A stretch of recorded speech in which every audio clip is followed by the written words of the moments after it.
Всем привет, дорогие друзья! Сегодня мы будем менять платформу контроллер хаб на вот такой вот платформе. Это NMC871, которая славится тем, что у нее дохнет хаб. Поэтому, если у вас не включается по той или иной причине данная платформа, смело первым делом меняйте хаб в этой платформе, и вы получите стопроцентный, заведомо гарантирующий вам успех результат.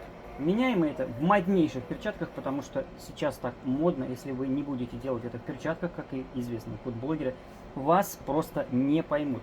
Поэтому стаду нужно соответствовать, запросы его нужно удовлетворять. Одеваем перчаточки и переклеиваем хаб в платформе NMC871. Всем удачных ремонтов. Пока!